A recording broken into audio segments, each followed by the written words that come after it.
Well, today, ladies and gentlemen, in this video, we're going to be dissecting and explaining the music theory behind Slipknot's Before I Forget. Let's get into it.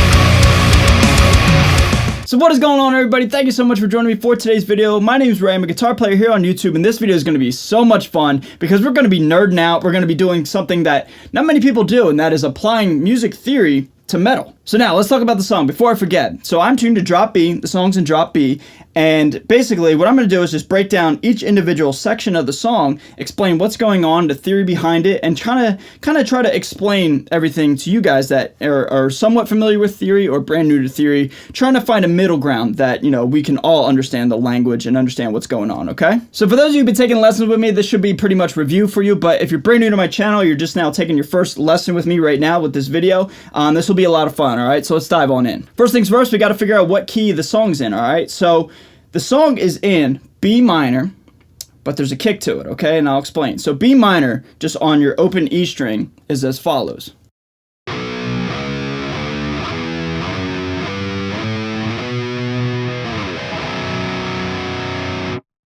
So that's B minor in one octave, and the B minor, or the minor scale formula is whole, half, whole, half, whole. So here's our root note, whole, half, whole, half, whole. And those wholes and halves are references to whole steps and half steps. 2 frets, whole step, 1 fret, half step, okay? But like I said, there's a kicker. To be even more specific and more precise, this song is in C sharp Locrian. Now, why do I say that? Well, it has to deal with modes. So Aeolian is just your plain old minor scale. It's the 6th mode of some major scale, major key. Well, Locrian's the 7th, right?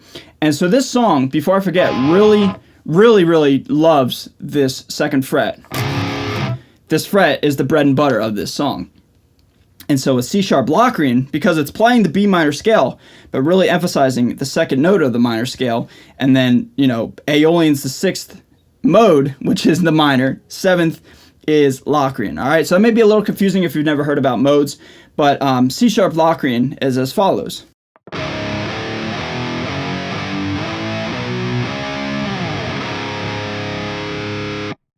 That's C sharp Locrian. So like I said, the majority of this song is really making its money on the 2nd fret. So the opening of the song, the intro, and, you know, kind of the main hook of the song is like this.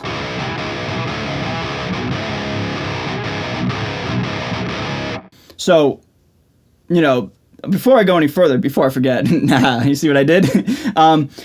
This riff is played very fast.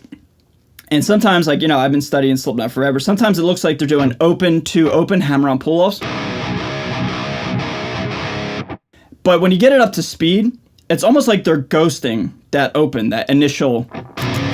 So it's very fast. So it's like almost like a ghost note or like a dead note. But the first note that really rings out to my ears is that 2nd fret, that C sharp. So.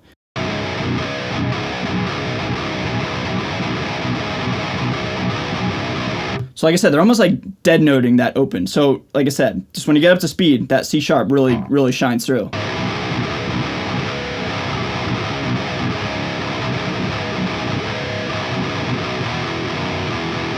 And then you come up here, which is an E note, E power chord.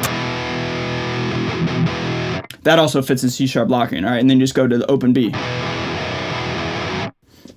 So now, the riff in the verse is very similar to the main hook of the song, the intro riff.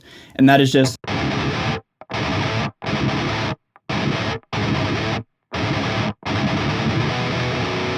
Same thing. So far this song's really honed in on the C sharp, and it's going to continue to do so. So let's dive into the rest of the pre-chorus now. Let's go to the pre-chorus, the rest of the song.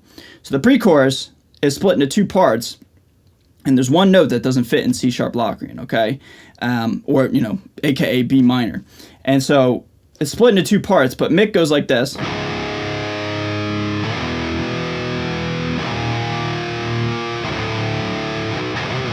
And Jim goes like this. Oh, excuse me, Jim goes like this.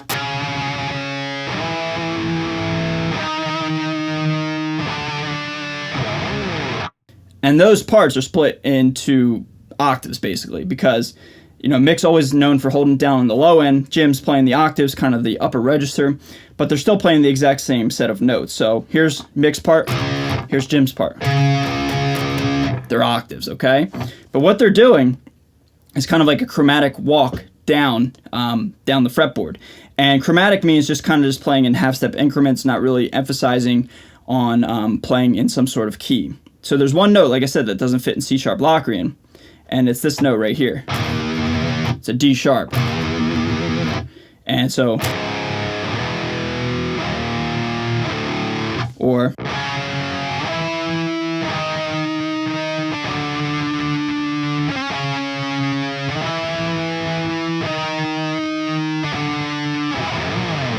and what that's called in music theory is called an accidental. Accidental means that you're borrowing a note that doesn't really fit in the key, but you're just using it for, you know, the time being, just because you want to as the performer. So, okay, just, it's really still emphasizing C sharp, because that's C sharp, just playing in octaves.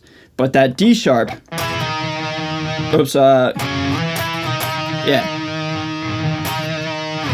that D sharp doesn't fit in the key, but we're just using it, we're just borrowing it for the time being. So now, let's get to the chorus. Well, again, guess what? The chorus loves that C sharp again, so.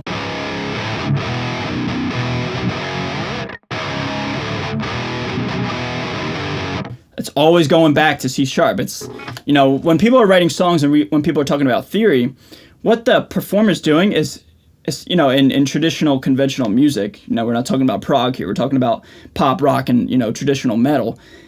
The performer always wants to let the listener know, hey, this is where my song's at. This is where my song's at. Don't forget, just in case you forgot, I'm going to hit it. Okay, I might go up here, but I'm coming back here. So don't forget. Don't forget. Don't forget. You know what I mean? Like, that's the bread and butter of the song. So a great way for performers to write catchy, you know, tunes is to always create a hook and then anticipate it. Paul Stanley said it best in his Ernie Ball Music Man, or no, his Ernie Ball Strings video that you guys have probably seen on YouTube.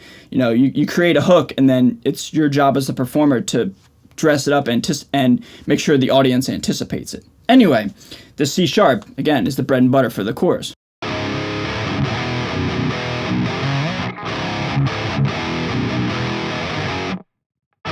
Sorry about that, I messed up. And so the end part of the chorus is this. Or, so again, this is actually a C sharp. Jim's playing the C sharp there. Mick is playing an F sharp power chord. And then Jim's actually playing the fifth above an octave.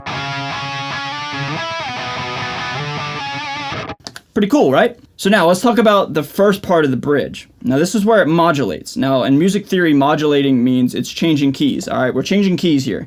And what are we changing to? Well, the first part of the first part of the bridge goes like this.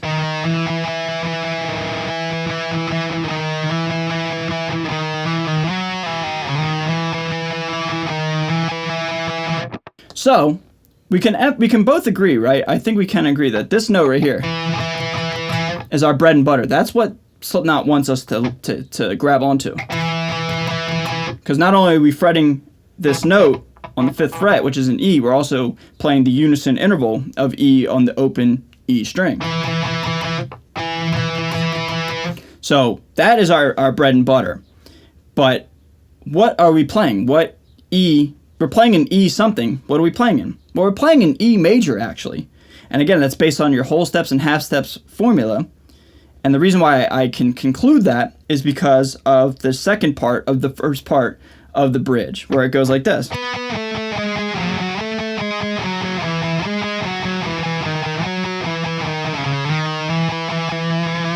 And all that's doing is just playing all the notes of an E major scale.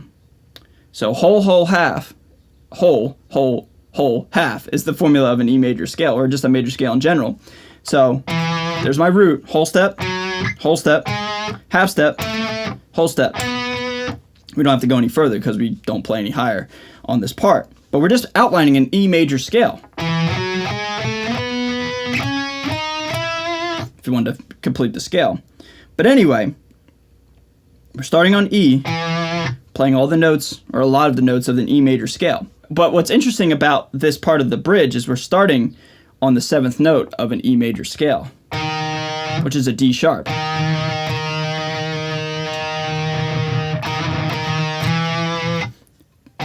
So it's kind of like Slipknot's creating this this tension. Pretty cool, right?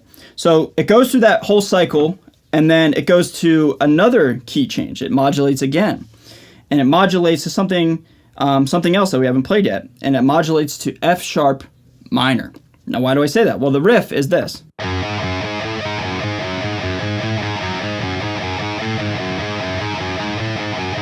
Or depending on what time period we're in, or you know, depending on what video instructional lesson you see, there's also been times where it's tapped. I think on the album it's tapped, and sometimes it's live it's tapped, sometimes it's not. Anyway, it's the same thing.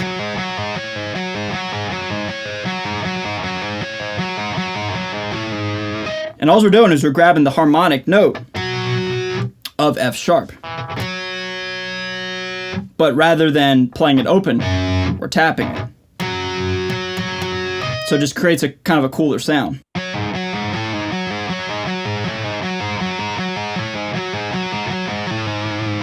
So then the very end of this, Jim's part, he starts to play octaves, and then in the live setting, he kind of does this improvised thing, but the end hook is just playing a minor pentatonic scale. So he first starts off with doing the octaves of,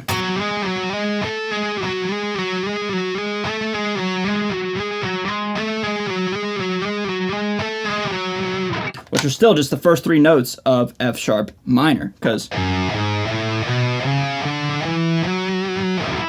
that's F sharp minor. So that's our bread and butter, that note.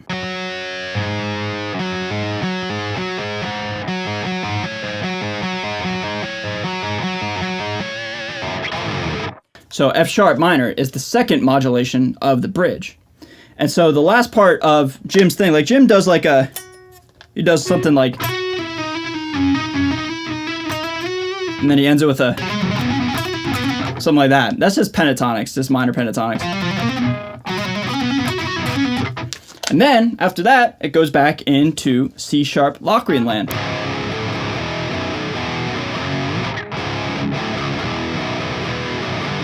And then that's it. That's the whole entire song.